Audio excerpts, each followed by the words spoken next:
하나님은 너를 지키시는 자 너의 우편에 그늘 내시 낮의 해와 밤의 달도 너를 대치 못하리. 하나님은 너를 지키시는 자 너의 환난을 영케하시니 그가 너를 지키시리라.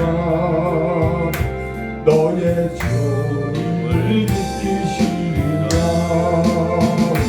눈을 들어 산을 보아라.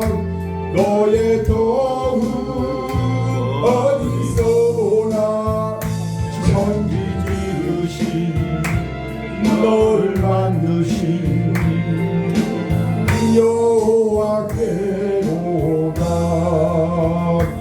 하나님은 너를 지키시는 자 너의 우편에 그늘 내시니 낮의 해와 밤의 달도 너를 해치 못하리. 하나님은 너를 지키시는 자 너의 환난을 영케하시니 그가 너를 지키시리라. 너의 주님을 지키시리라. 눈을 들어 산을 보아라. 너의 도움 어디서 오나. 천지 지으신 너를 만드신 여호와께로다. 눈을 들어 산을 보아라. 너의 도움 어디서 오나.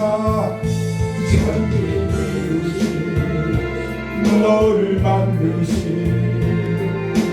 여호와께로다. 우리 다시 한번 눈을 들어 산을 보아라.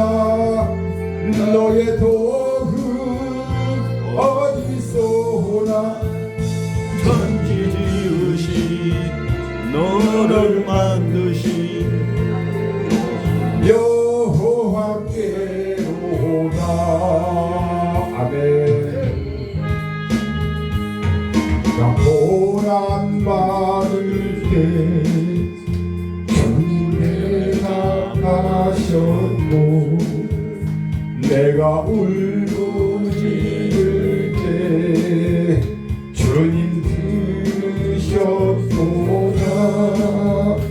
어둠만 홀로 지낼 때 주님 함께 계셨고 세상 방황할 때도 주님이 인도하셨네. 주께서 나를 바다길에 던지셨으며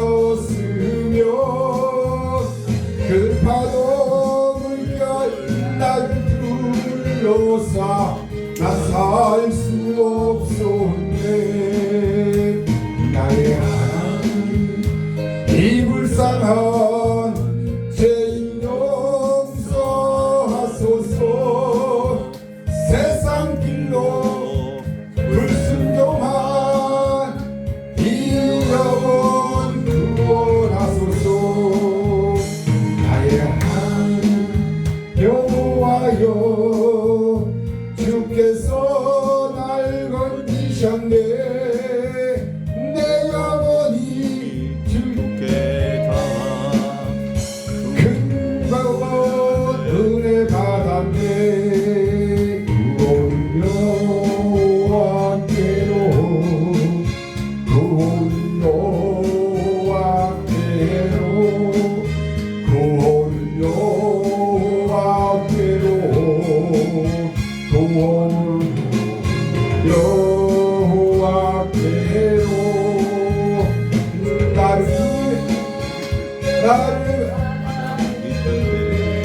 번기셨으며 그 파도 물결 나를 둘러싸 난 살 수 없었네. 나의 하나님 불쌍한 죄인여 용서하소서. 세상 길로 불순종한 이 영혼 구원하소서. 나의 하나님 여호와여 주께서 나를 건지셨네. 내 영혼이 주께 닿아 큰 구원의 은혜 받았네. 구원은 여호와께로 구원은 여호와께로 구원은 여호와께로 구원은 여호와께로.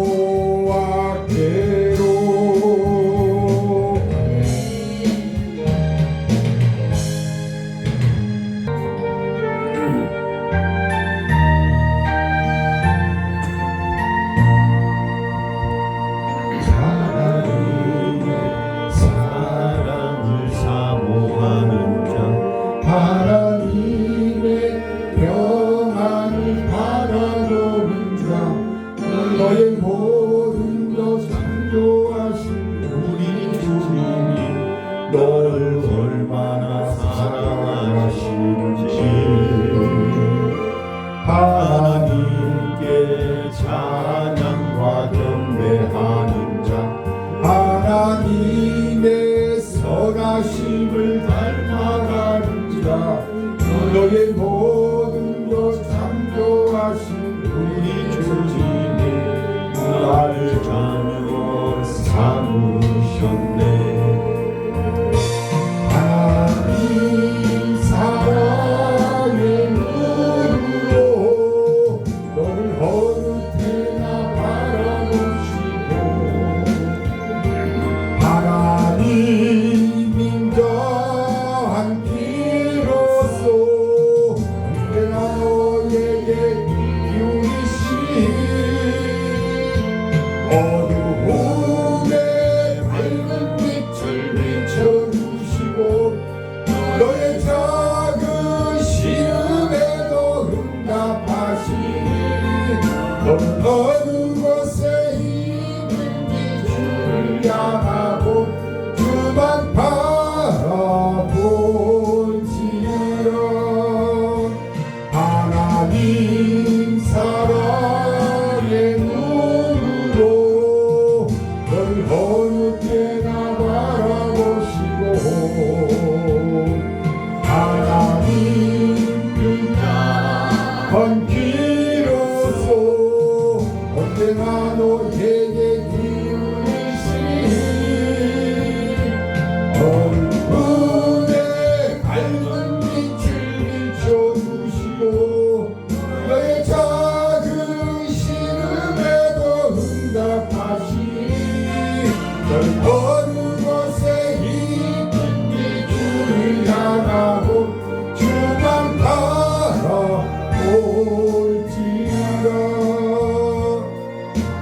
이 사랑의 눈으로 너를 어느 때나 바라보시고 하나님 인자한 귀로서 너를 어느에게 기울이신 어두움에 밝은 빛을 비춰주시고 너의 작은 시름에도 응답하시니 너는 어느 곳에 있든지 주를 향하고 주만 바라볼지어다. 아멘. 목사님 시간. 두려워하지 말라. 내가 너와 함께함이라 하신 주님, 우리를 강건케 하시고 우리로 두려워하지 않게 하시옵으며 더욱더 담대히 주님의 말씀에 순종하여 앞으로 달려갈 수 있도록 우리 모두를 주장하시고 인도하여 주시옵소서. 이 시간도 하나님 홀로 영광받아 주시옵소서. 이곳에 자정하사 우리의 예배를 흡양하여 주시옵소서. 온전히 예배의 성공자의 자리에 설 수 있는 우리 모두가 될 수 있도록 성령 하나님 인도하여 주시옵소서. 예수님의 이름으로 감사하며 기도드리옵나이다. 아멘. 찬양 하나 드리겠습니다.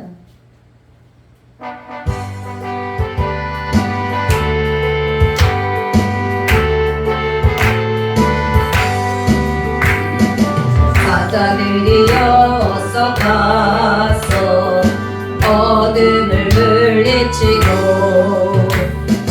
진리 모르는 백성에게 복음의 빛 비춰라.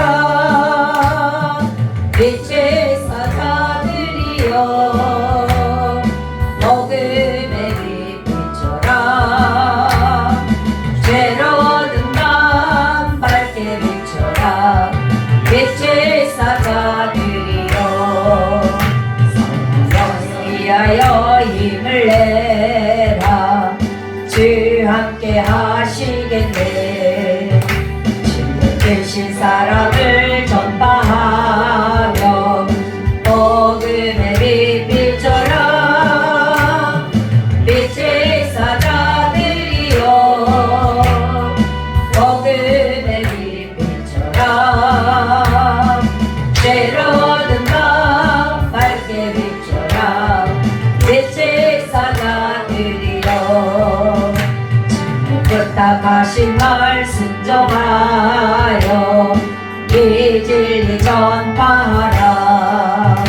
산을 넘고 물 건너 힘을 다해 복음의 빛 비춰라. 빛의 사자들이여 복음의 빛 비춰라. 괴로워든 맘 밝게 비춰라. 빛의 사자들이여 서남북 어디나 땅끝까지 주님만 의지하고 어두워 못 보는 백성에게 복음의 빛 비춰라. 빛의 사자들이여 복음의 빛 비춰라. 괴로워든 맘 밝게 비춰라. 빛의 사자들이여. 아멘. 우리 함께 신앙 고백으로 하나님께 우리의 신앙을 고백해 올리겠습니다.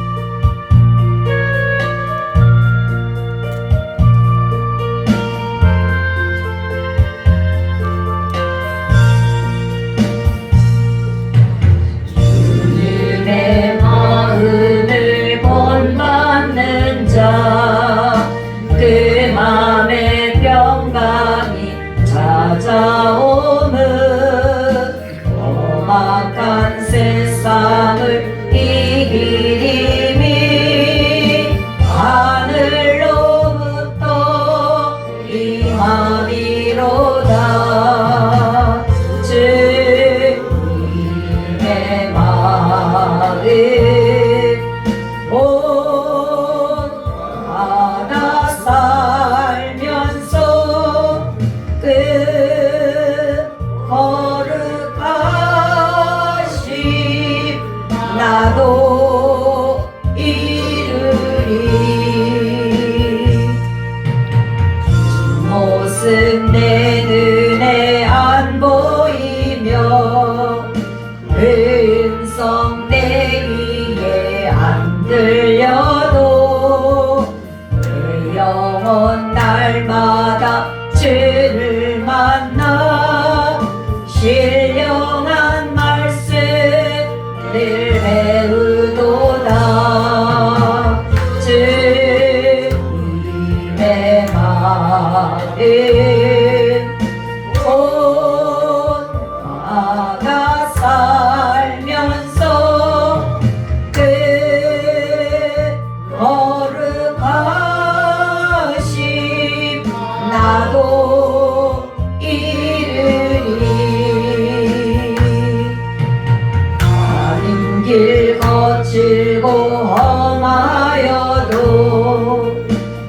내 맘에 불평이 없어짐은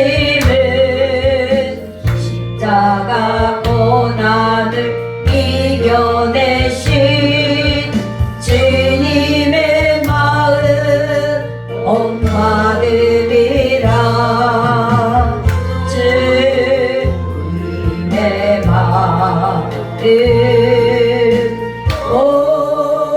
온받아 살면서 그 거룩하신 나도 이르리. 세상에 다시 오실 그날의 무성도 변화하여 주님의 빛나는 그 영상을 다 함께 보며 주 찬양하리. 주님의 마음 온받아 살면서 그 거룩하심 나도 이르리.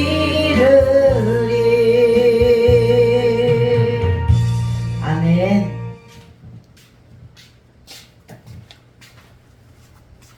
함께 말씀 보겠습니다. 사도행전 6장 1절에서 7절의 말씀입니다. 사도행전 6장 1절에서 7절 말씀 우리 함께 합독하도록 하겠습니다.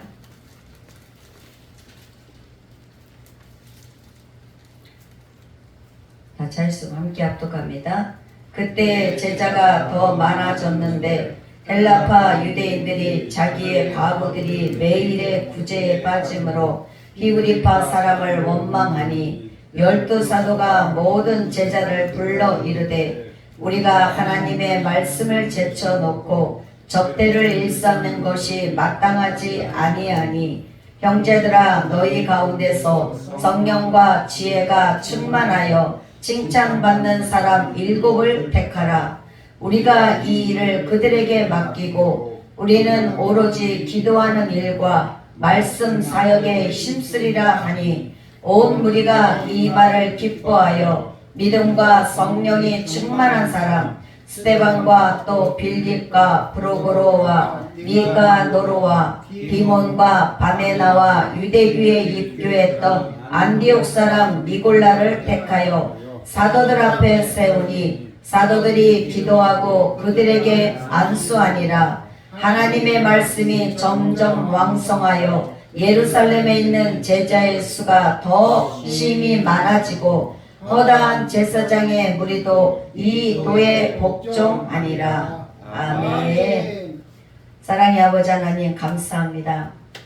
주님의 은혜와 사랑으로 오늘도 귀하고 복된 날 허락하여 주셔서 이 하루를 온전히 하나님께 영광으로 올려드리게 하시고 예배할 수 있게 하여 주시니 감사합니다.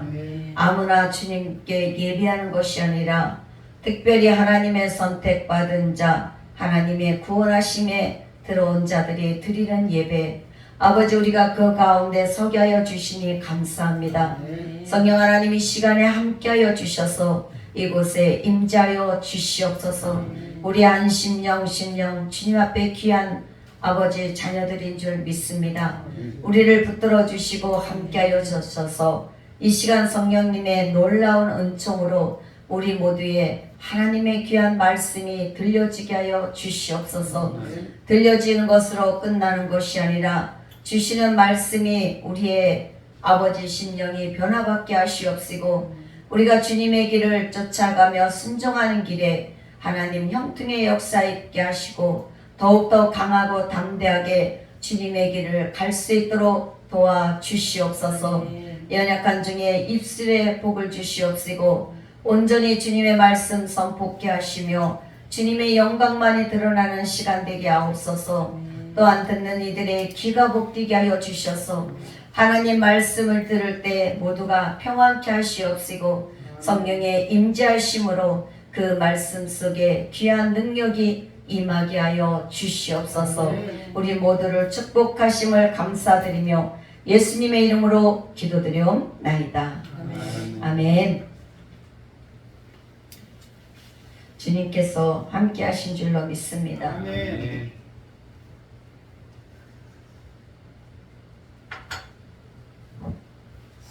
오늘 여러분들은 어떠한 심령으로 이곳에서 예배를 드리십니까?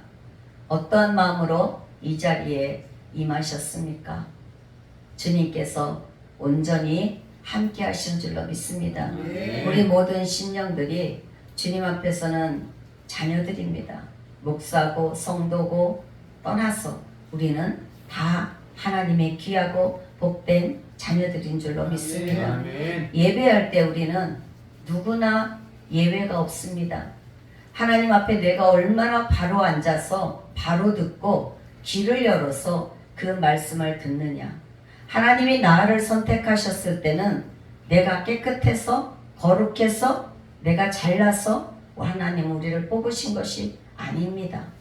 하나님이 우리를 사랑하셨기에 무조건적인 그 사랑으로 우리를 뽑으셨고, 누구는 집사로, 누구는 성도로, 또 누구는 장로로, 전도사로, 강도사로, 목사로 세워주신 줄로 믿습니다. 누구 할 거 없이 우리는 다 하나님 앞에서는 부족하고 연약한 자들입니다. 그럼에도 불구하고 하나님은 나를, 여러분 한 사람 한 사람을 쓰시려고 우리를 부르신 줄로 믿습니다.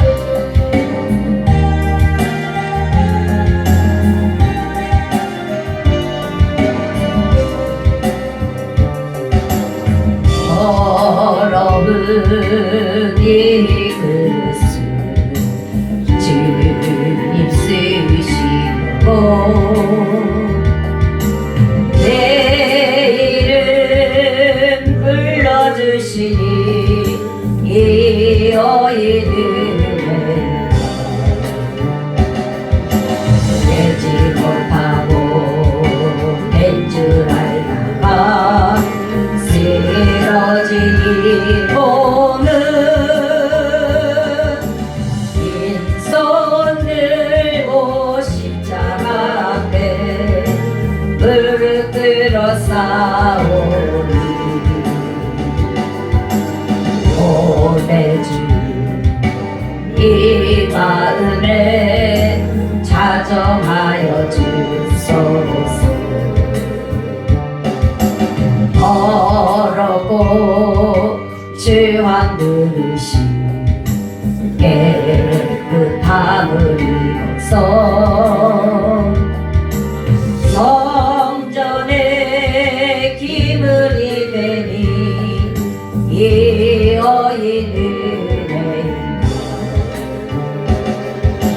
세상을 따라 방황하다가 실패하니 보는 그 손 들고 주님을 얼어 못자국을 만지르니 오늘 주 나 죽도록 충성하게 하소서. 나무어 주님 드려야 기뻐하시니까 나무어 주께 드려서 이 은혜 갚으리요. 넘쳐나도록 축복하시고 사랑하신 주님께 순종하며 주님 것으로 살아가게 싸우니 주님 다시 오시는 날 내 이름도 부르소서. 아멘. 오시는 그날 여기 계신 여러분들 우리의 이름이 모두가 한 사람 나고자 없이 다 불려지기를 주님의 이름으로 축복합니다. 아멘. 저는 사도행전 6장 1절에서 7절의 말씀을 가지고 오늘 교회에 꼭 필요한 일꾼이란 제목으로 함께 은혜를 나누기를 원합니다. 오늘 말씀은 예수님께서 부활하시고 그리고 제자들이 예수님의 분부대로 마가의 다락방에 모여 기도하고 그리고 그 오순절날 120문대의 성도들이 성령을 충만히 받고 난 뒤에 그들이 나아가서 복음을 전하고 그리고 나아가서 성령 충만하여 그들이 교회를 세우며 하나님의 일을 시작하는 것입니다. 그들이 스스로 나아가서 복음을 전하기 시작했습니다. 베드로가 성령 받고 나니까 나가 전도하면 하루에 3,000명씩 5,000명씩 회개하고 주께로 돌아오는 역사가 일어났습니다. 그러나 교회가 이와 같이 급격하게 급성장을 하다 보니까 일손도 부족하고 질서도 엉망이고 모든 것이 뒤죽박죽이었습니다. 순서가 없습니다. 절제도 없습니다. 질서가 없었던 것이죠. 그리고 그들이 구제하고 나누고 섬기는 그 일에 있어서 헬라파 유대인들과 히브리파 유대인들 간의 원망과 갈등이 쌓이기 시작하였습니다. 그래서 이 문제로 고민하던 사도들이 모든 성도들을 불러 모으고 중대한 발표를 하는 것입니다. 오늘 본문 2절에서 4절 말씀을 보면 12사도가 모든 제자를 불렀다고 그랬습니다. 그리고 나서 뭐라고 하느냐? 우리가 하나님의 말씀을 제쳐놓고 접대를 일삼는 것이 마땅하지 아니하니 형제들아 너희 가운데서 성령과 지혜가 충만하여 칭찬받는 사람 7을 택하라. 우리가 이 일을 그들에게 맡기고 우리는 오로지 기도하는 일과 말씀 사역에만 힘쓰리라 그렇게 합니다. 그것이 오늘 본문의 내용인 것입니다. 로마 제국의 핍박과 유대인들 박해 속에서도 든든하게 성장하던 교회가 아주 작은 일에서부터 구멍이 뚫리기 시작한 거예요. 그 작은 일에서부터 분열과 갈등이 일어나기 시작합니다. 위기에 봉착하게 됩니다. 그래서 이 위기를 극복하기 위해서 제자들이 집사들을 세우기로 한 거예요. 교회의 일꾼들을 세워서 그들로 하여금 그 모든 일들을 처리하게 하고 당신들은 기도와 말씀 전하는 일에만 전념하려고 하고 있는 것입니다. 사도의 중심은 사역은 기도하는 일과 말씀 전하는 것이 사도 오늘날의 목사들이 해야 될 전담하는 일인 것입니다. 그리고 평신도의 중심 사역은 공개하는 일로서 봉사하고 헌신하고 전도하고 구제하는 일을 담당하는 것이었습니다. 교회의 재정을 관리하고 담당하고 모든 행정들을 일반 성도들이 일꾼들이 맡아서 하는 것입니다. 조직화되어 가는 것이죠. 교회가 조직이 제대로 안 이루어지면 교회는 질서가 문란해집니다. 머리가 여러 개면은 그 사람은 기형아예요. 머리가 여러 개면은 서로가 자기가 진짜 머리라고 우기고 싸웁니다. 회사에서도 회장이 있고 사장이 있습니다. 그리고 나서 그 밑으로 이사진들이 있고 그 밑으로 부장, 차장, 과장, 대리, 팀장 쭉 있습니다. 그래야지만 그게 질서가 있어서 위계 질서가 맞춰지고 모든 것이 형통하게 돌아갑니다. 여기서 우리가 관심을 가질 일은 일을 맡겼다는 것입니다. 일을 맡기고 그랬습니다. 사도들이 공개하는 일까지 봉사하고 구제하는 일까지 하다 보니까 일도 많았지만 교회에 어려움이 생기더라는 것이죠. 왜? 구석구석 다 살피지를 못하는 것입니다. 회장이 아무리 능력이 있어도 그 회사를 혼자서 감당하고 혼자서 이끌어 가려고 하면 그 회사는 제대로 굴러갈 수가 없고 성장할 수가 없는 것입니다. 가정도 마찬가지입니다. 가정도 호주가 있습니다. 그 가정의 호주가 모든 것을 리드해 나가는 것입니다. 그리고 부모가 있으면 자식이 있습니다. 그래서 모든 것이 질서 있게 하는 것이지, 자식이 똑똑하다고 해서 부모를 제껴놓고 그 가정을 이끌려고 하면 시끄럽습니다. 문제가 생기는 것이죠. 모든 것은 질서가 있어야 된다는 것이죠. 이 문제를 해결하기 위해서 평신도 지도자들을 선택하였습니다.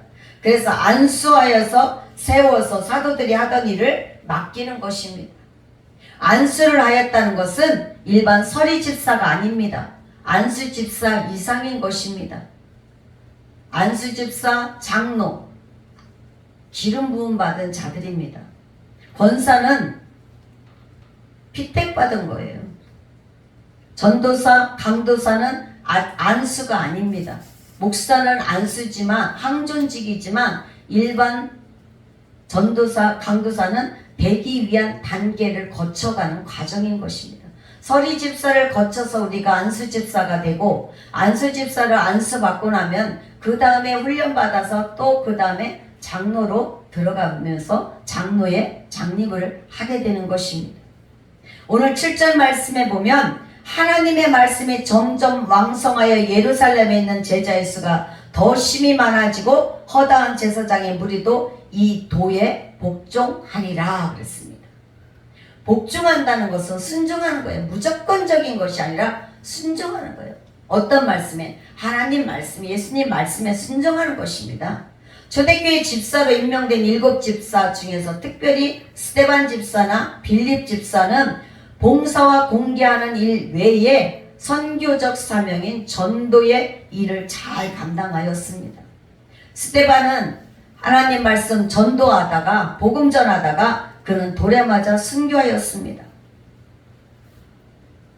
그리고 빌립은 유대인들 그 중에서 금기 사항이었던 사마리아까지 가서 복음을 전하는 놀라운 일을 했어요. 그리고 부흥의 역사를 일으켰고, 그 성령의 지시를 받아 에티오피아 내시에게까지 복음을 전해서 결국 기독교 국가가 되는 그러한 엄청난 일의 시초를 하였습니다. 우리가 살고 있는 현대사회는 점점 다원화되고 가고 있는 것을 우리는 볼 수가 있습니다. 따라서 교회도 점점 복잡해지고 다원화되어 가고 있습니다. 이제 목회자만으로는 복음을 전하기에 감당할 수 없을 정도로 변화되었습니다. 작은 교회든 큰 교회든, 큰 교회만 일꾼이 필요한 것이 아니라 작은 교회도 일꾼이 심히 필요하다는 것이죠. 현대 교회는 평신도를 얼마나 잘 훈련시켜서 조직화해서 복음의 전선에 투입하느냐 하는 것입니다. 저는 군대는 안 가봤지만 보면은 군대 가면 무조건 부대로 배치하는 것이 아니라 훈련소로 보내잖아요. 훈련소로 불러들여서 훈련소에서 4주간인가요? 훈련을 받고 거기서 질서를 배우고 군인으로서 해야 될 것들을 배워갑니다. 총 쏘는 것을 배웁니다. 모든 것을 사회에서 했던 것, 집에서 자기가 있었던 그런 것을 완전히 다 잊어버리고 접어두고 온전히 군대의 그 일을 배워서 나중에 그것이 다 온전하게 훈련이 맞춰지면 각 부대로 전선으로 배치되어 간 것입니다. 오늘 교회도 마찬가지인 것입니다. 목사는 목사대로의 사명이 있고, 성도는 성도로서, 재직자는 재직자로서 직분자의 사명이 각각 있습니다. 그렇다면 오늘 본문에서 말씀하는 사도, 목사의 본분은 무엇이냐? 다 잘 아실 겁니다. 2절 4절에 있는 말씀처럼 봉사하고 구제하고 헌신하는 것이 본분이 아니라 물론 그것도 해야 되는 것입니다. 그렇지만 우리가 할 일은 뭐라 했어요? 오로지 기도하는 일과 말씀 사역에 힘쓰리라 그랬어요. 말씀이 들어가야 성도들도 헌신을 합니다. 말씀을 듣고 배워서 그 성령의 충만함을 입어야 전도도 할 수 있는 거고 헌신도 할 수 있는 것입니다. 그래서 먼저는 말씀이 있어야 된다는 것이죠. 그리고 기도해야 되는 것입니다. 목사의 본분은 기도하는 것입니다. 기도는 영적 생활의 기본입니다. 그럼 목사만 기도해야 되느냐? 아닙니다. 성도도 예수 믿는 자라면 누구나 하나님 앞에 기도해야 되는 것입니다. 기도해야 되지만 목사는 더 특별히 해야 된다는 것이죠. 사도나 목사는 무엇보다 기도로서 영역을 얻어야 되는 것입니다. 기도에서 영적인 능력이 없으면 성도들을 이끌어 갈 수가 없는 것입니다. 양육할 수가 없는 것입니다. 부모가 자식들을 이끌어가고 양육하는데 부모로서 해야 될 역할이 있는 것입니다. 부모가 밥할 줄도 몰라, 살림할 줄도 몰라, 애 학교 보낼 줄도 모르고 이 가정을 어떻게 다스려야 되는 건지 어떻게 이끌어가는 거 모른다면 거기에 있는 아이들은 정말 무용지물과 마찬가지인 거예요. 개, 돼지나 똑같은 거죠. 짐승들은 그런 게 없잖아요. 그러나 하나님이 영장의 동물인 사람을 세우고 만들어서 세웠을 때는 하나님은 우리에게 그러한 것을 할 수 있는 능력을 주셨다는 것입니다. 그래서 우리는 그 어떤 창조물보다도 가장 으뜸인 창조물인 줄로 믿습니다. 기도하지 않으면 목사가 아무리 강단에서 설교를 잘하고 능력 있는 말을 전한다 할지라도 울리는 꽹과리에 불과하다는 것입니다. 소리는 클 수 있을지만 세상적인 지식적인 설교는 할 수 있지만 아무리 그 인격이 고매하고 인격이 훌륭하고 학벌이 높고 탁월한 재능이 있고 아무리 강력한 리더십이 있다 할지라도 기도가 뒷받침되지 않으면 할 수가 없는 것입니다. 그래서 성도는 담임 목사를 위해서 기도해야 되는 거예요. 담임 목사가 온전하게 말씀에 전념하고 기도하고 온전한 영적의 길로 갈 수 있도록 기도해야 거기에 속해 있는 성도들도 그렇게 갈 수가 있고 축복을 받을 수가 있는 줄로 믿습니다. 우리는 영적 물줄기, 영적 줄기가 굉장히 중요합니다. 우물을 팔 때 물줄기를 따라서 우물을 파잖아요. 물줄기가 없는 곳에 우물을 파면 아무리 깊이 파도 물이 잘 나오지 않습니다. 그러나 물줄기를 잘 찾아서 우물을 파면 조금만 파도 맑은 물이 이게 흘러나오는 것처럼 담임 목사님, 주의 중에 영적인 물줄기가 어떻게 예수님으로부터 온전히 똑바로 바르게 받아야 우리 모두가 받는 것이 그 물줄기를 따라가는 거예요. 그 영적 줄기를 따라가는 줄로 믿습니다. 또한 목사가 기도로서 성도들을 축복하는 것은 목사에게 주어진 특권인 것입니다. 목사는 하나님의 종으로서 교회와 성도들을 위하여 엎드려 기도할 때 그 기도가 위대한 결과를 가져오게 된다는 것을 기억하시기를 바랍니다. 출애굽기 17장에 보면 이스라엘과 아말렉이 전쟁을 하죠. 그때 모세가 산에 올라가서 손을 들고 기도합니다. 그러면은 여호수아가 나가서 싸울 때 이겨요. 그런데 팔이 피곤해서 팔이 아파서 팔이 내려오면 이스라엘 군대가 쫓깁니다. 계속 반복하다 보니 어떻게 했습니까? 나중에는 모세를 돌에다 잘 앉혀놓고 양쪽 옆에서 아론과 훌이 그 팔을 받쳐 주었습니다. 해가 저물도록 내려오지 않으니까 이스라엘 군이 아말렉 군대를 다 쳐서 면해서 이겼습니다. 그만큼 주의 중이 강단에서 기도하고 강단에서 손들고 기도할 때 그 축복의 물줄기가 누구한테 흘러가느냐? 옆집 옆교회에 흘러가는 것이 아니라 바로 이곳에서 함께 신앙생활하고 함께 말씀을 듣는 여러분에게 흘러가는 줄로 믿습니다. 그 축복의 통로가 담임 목사님을 통하여서 여러분들의 가정으로, 여러분들의 기업으로, 여러분의 직장으로, 여러분의 삶 속으로 흘러들어가기를 주님의 이름으로 축복합니다. 또한 사도는 목사의 본분은 말씀을 전하는 것입니다. 목사의 직무는 말씀에 봉사하는 것입니다. 하나님의 말씀을 간직하고 가르치는 책임이 목사에게 있습니다. 교회가 말씀을 간직하는 보고라면 목사는 그 말씀을 파수하는 거예요. 지키는 거예요. 수문장과 같습니다. 하나님의 말씀에 훼손되지 않고 보관이 잘 되도록 지키는 사람이 바로 그 사명이 목사에게 속에 있다는 것입니다. 온갖 이단 사설로부터 하나님의 말씀을 지키는 동시에 말씀을 증거하는 것이 목사의 최대의 사명인 것입니다. 그래서 목사는 함부로 말씀을 잘못 선포해도 안 돼요. 내 말씀으로 내 생각을 거기다 집어넣어서 전해도 안 되는 것이고, 그 말씀에 속에 내 간증이라 해서 막 간증만 가서 풀어나다. 물론 한 번, 두 번은 간증할 수 있지만 거기에 내 것이 들어가다 보면 하나님의 말씀이 희석되고요. 희미해져 버리는 것입니다. 잘 전하던 못 전하던 하나님의 말씀을 올바로 전할 수 있도록 여러분들의 기도가 그만큼 중요한 줄로 믿습니다. 하나님의 종된 목사는 하나님의 말씀을 바르게 전하기 위해서 기도와 묵상을 통하여 하나님으로부터 날마다 시간 영감을 받아야 되는 것입니다.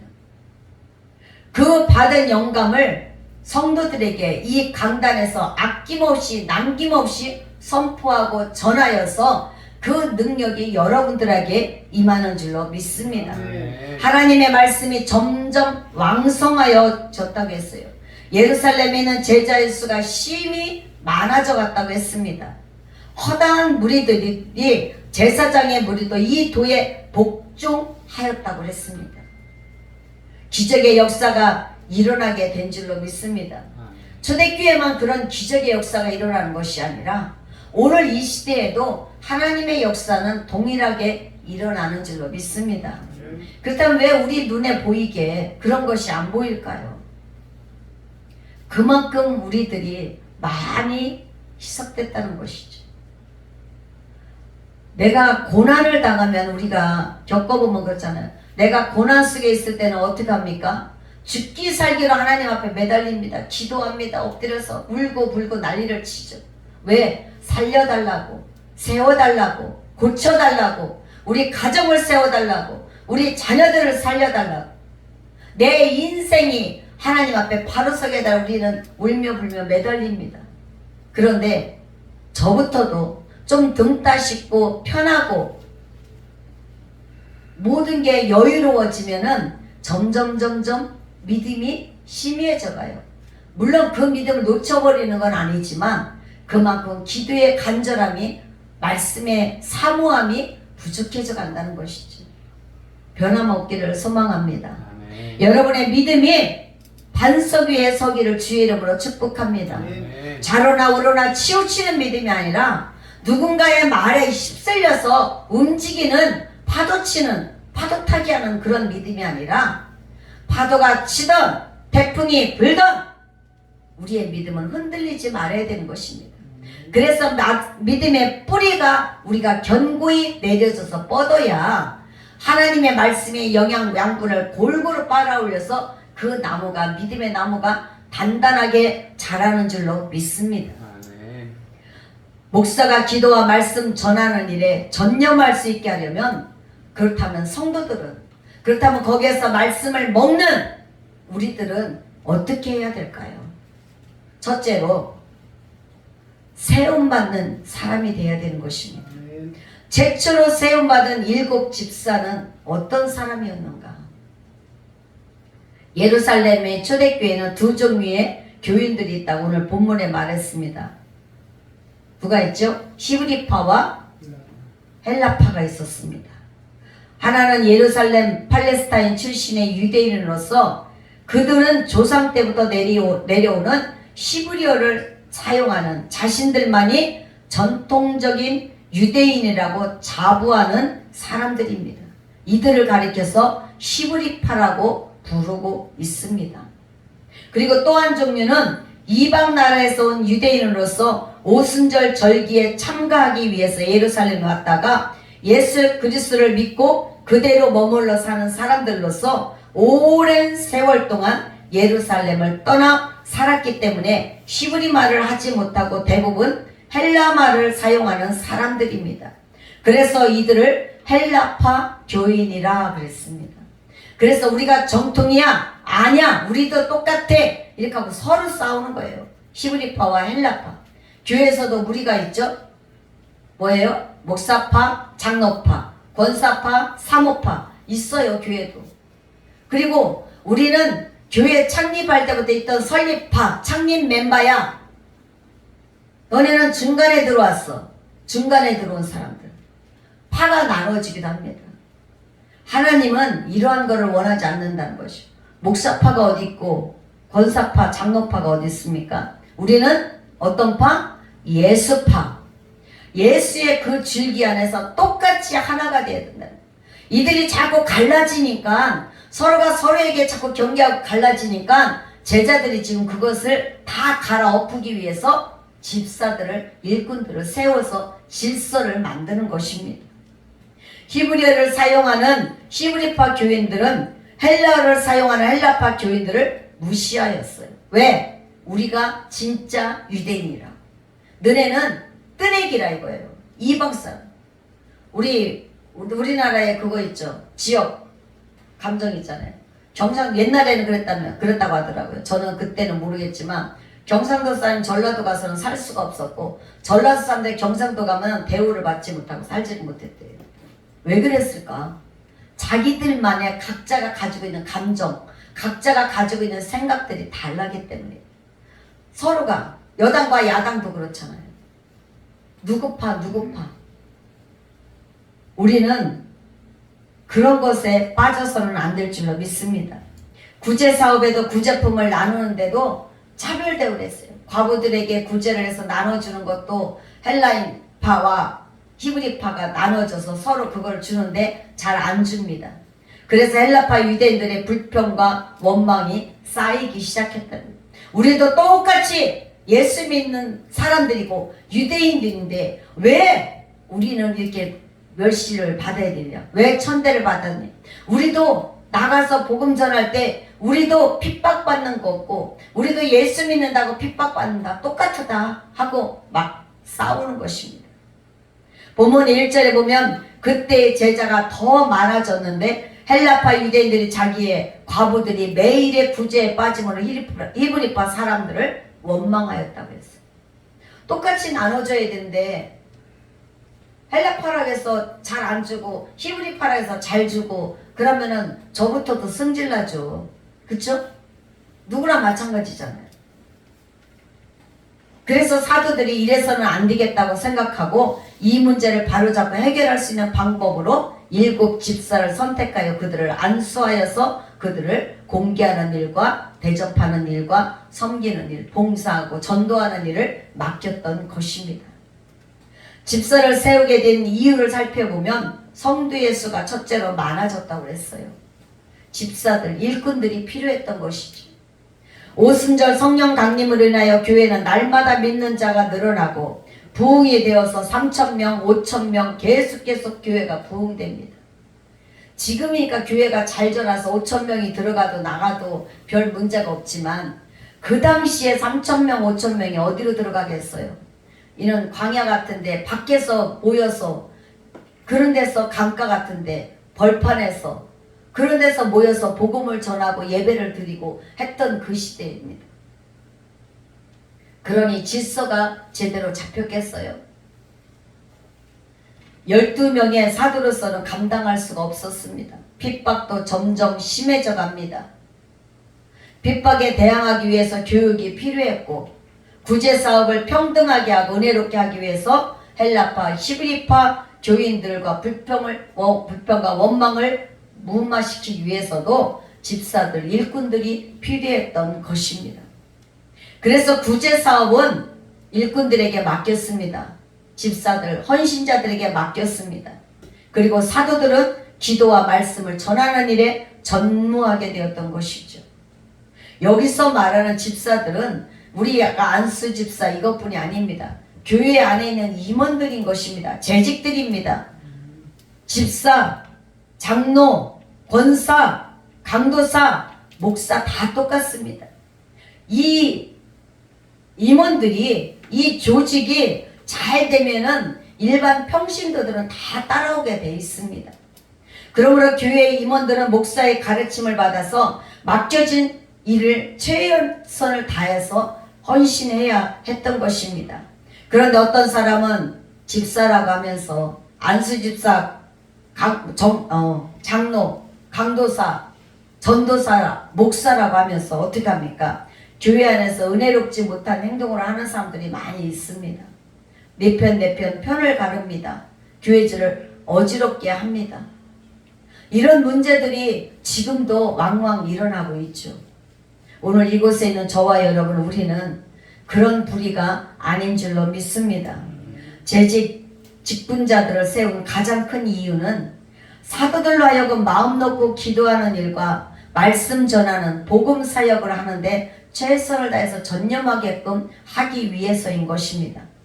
오늘 본문 말씀에도 초대교회 7집사는 교회 안에 공개하는 일이나 성도들 간의 원망과 불평을 사전에 잘 처리하고 사도들이 비로소 마음 놓고 기도하는 일에, 말씀 전하는 일에 전념하게 되었다는 것입니다. 이것이 바로 중직자들의 가장 큰 임무인 것입니다. 오늘 여기에 있는 여러분들, 우리 모두는, 여기 계신 분들은 다 하나님의 중직자들입니다. 하나님 보시기에 일반 직원들이 아닌 것입니다. 하나님의 기업의 이사고, 대표고, 부장이고, 전무고, 차장입니다. 그러면은 그런 직분을 가진 사람들은 허투루 함부로 해서는 안 된다는 것이죠. 그 기업을 위해서 최선을 다해야 되는 거예요. 자기가 가지고 있는 역량을 최선을 다해서 발휘해야 되는 거예요.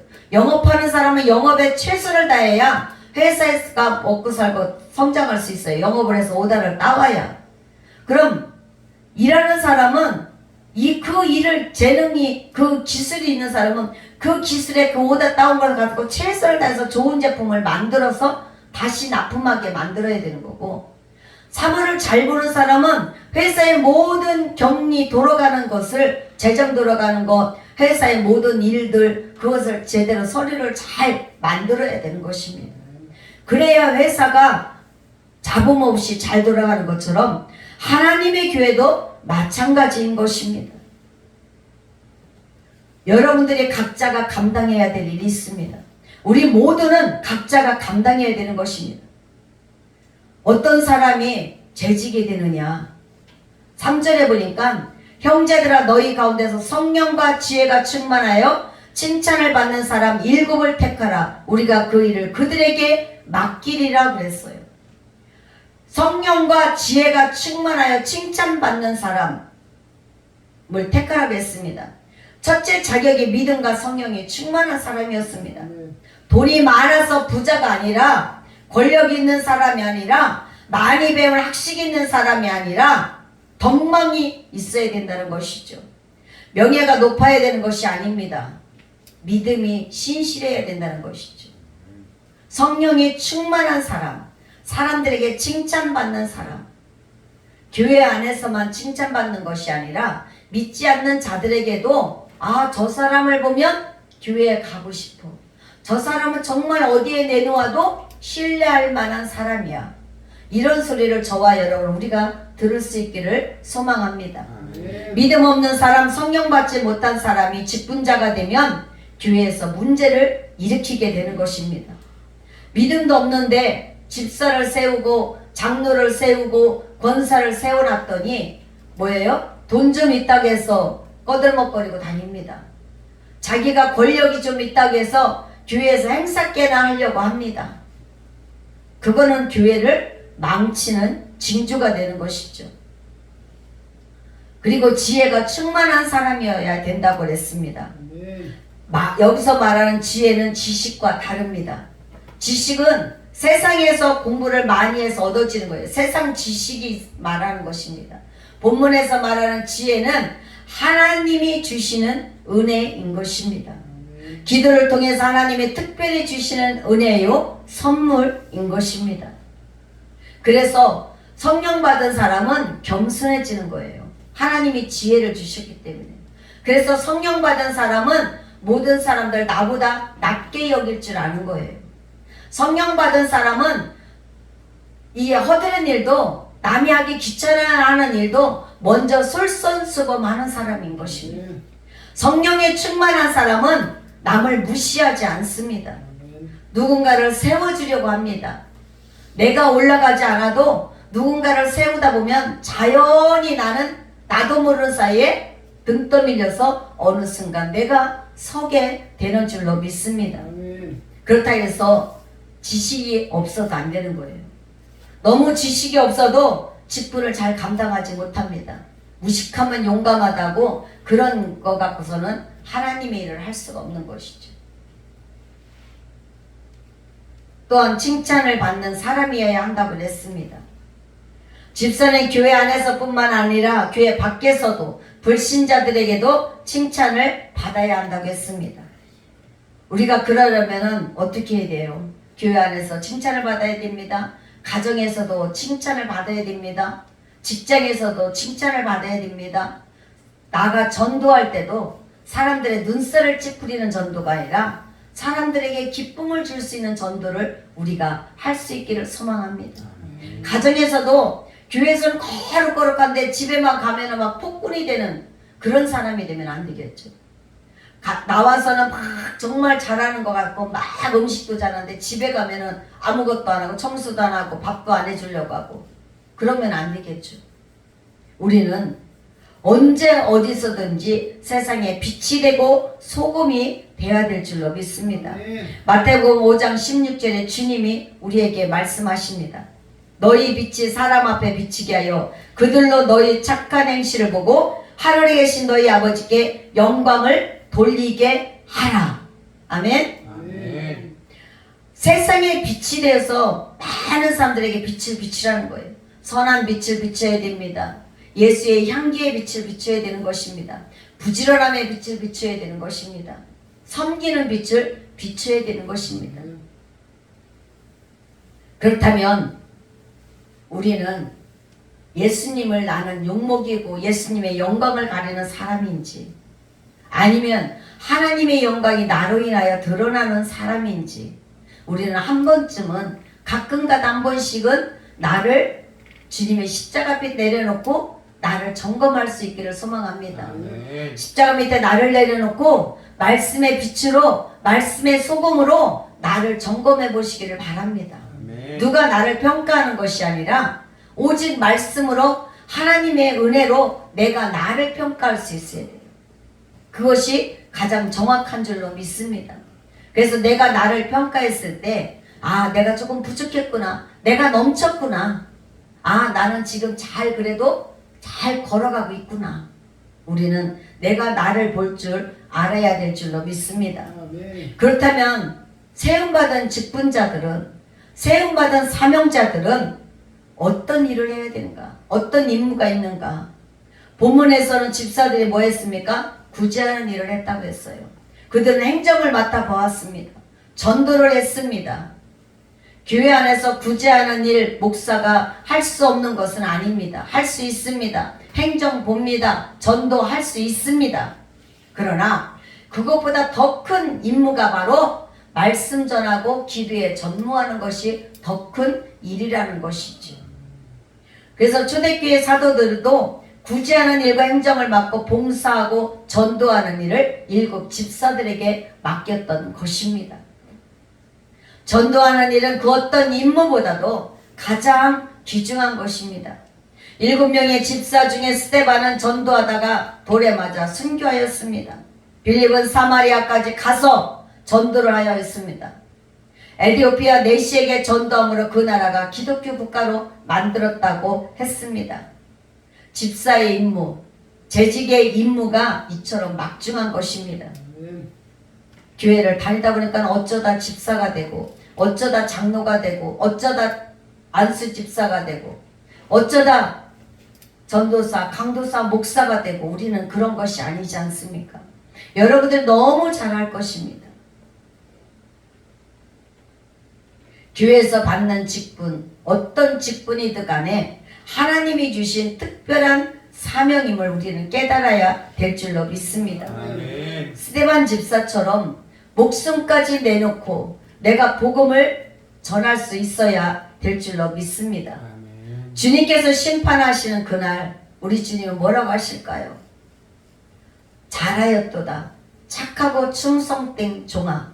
내가 작은 일에 심히 충성하였으니 열심히 하였으니 오늘 내 즐거운 잔치에 참여하리라.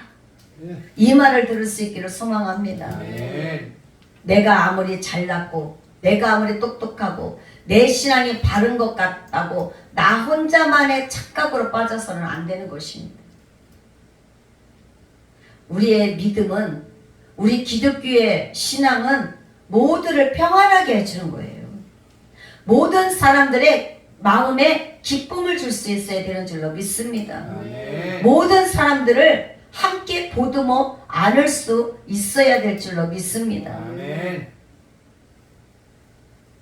우리에게 주시는 하나님의 의무, 이것이 바로 우리에게 주시는 의무인 줄로 믿습니다. 아멘. 하나님이 우리에게 또 권리도 주셨습니다. 그 권리가 무엇입니까? 교회 안에서 먼저 우리는 자신에게 주어진 의무를 잘 감당한 후에 권리도 찾을 수가 있는 줄로 믿습니다. 아멘. 내가 해야 될 일을 하지 않고 권리만 찾으려고 하면 안 돼요.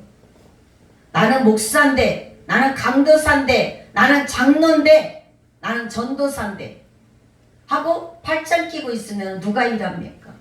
누가 따르겠습니까? 앞에서 솔선수범해야 따르는 것입니다. 나를 따르하는 것도 중요하지만 따르게끔 만드는 것이 더 중요한 줄로 믿습니다. 아멘. 거기에는 담임 목사님만 개입하는 것이 아니라 모든 교회 중직자들은 다 똑같습니다. 나에게 주어진 달란트가 얼마가 되든지 열심히 최선을 다할 때 주님은 5달란트를 남겼든 2달란트를 남겼든 1달란트를 남겼든 크고 작은 것이 아니라 남긴 그것으로 축복해 주신 줄로 믿습니다. 아멘. 칭찬해 주실 줄로 믿습니다. 아멘. 오늘 우리가 하나님 앞에 한 번씩은 가끔 내 신앙도 브레이크를 밟아봤으면 좋겠어요.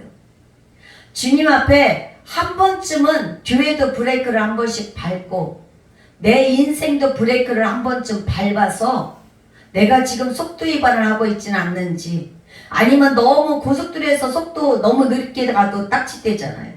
너무 느리게 보조 맞춰 가지 못해서 문제가 생겼는지, 아니면 내 믿음의 기름이, 신앙의 기름이 잘 채워져 있어서 달려가는데 목적지까지 가는데 문제가 없는지, 기름이 달랑달랑 떨어지려고 하는데 그것도 모르고 그냥 무조건 신나게 달려가다 고속도로 한가운데서 앵꼬 나버리면 어떻게 해요?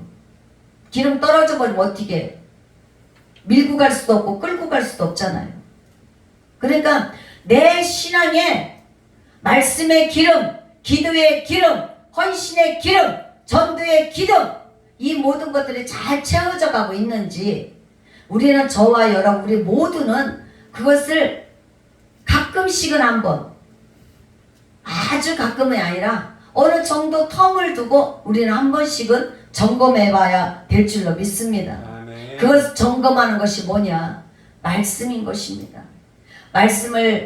목사님의 말씀을 듣고 또 여러분들이 말씀을 묵상하고 기도하고 그러면서 자신의 믿음의 기름통을 잘 점검할 수 있기를 축복합니다. 아멘. 그래서 우리 모두 하나님 앞에 받은 사명 다시 한번 깊게 인식하고 충성된 종이 되므로 초대교회 7집사와 같이 성령과 지혜가 충만하여 언제 어디서든지 빛과 소금의 역할을 감당하는데 충분한, 누가 봐도 저분한테는 어떤 것을 맡겨놔도 마음 놓을 수 있어.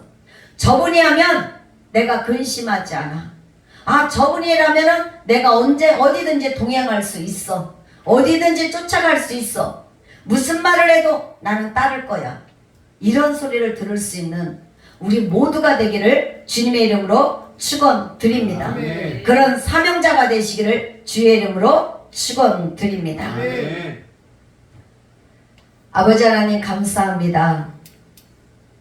오늘 교회에 필요한 일꾼, 초대교회 7집사를 세울 때 성령이 충만하고 지혜가 있고 칭찬받는 사람들로 뽑아서 세운 것을 우리는 다시 한번 말씀을 통하여 오늘 또 우리가 인식합니다. 하나님 나도 그러한 사람 되게 하여 주시옵소서. 아멘. 우리도 그러한 사람이 되어서 지혜가 있고 성령이 충만하고 착하고 많은 사람들에게 칭송받는 그러한 우리 모두가 될 수 있도록 인도하여 주시옵소서. 아멘. 그리하여 하나님의 전 교회에서 쓰임받고 밖에 나가 세상 사람들에게 더 넘치는 영향력을 끼치는, 내가 가는 곳곳마다 하나님의 영향력이 넘치는 그러한 사람들로 우리 모두를 사용하여 주시옵소서. 예수님의 이름으로 감사하며 기도드리옵나이다. 아멘.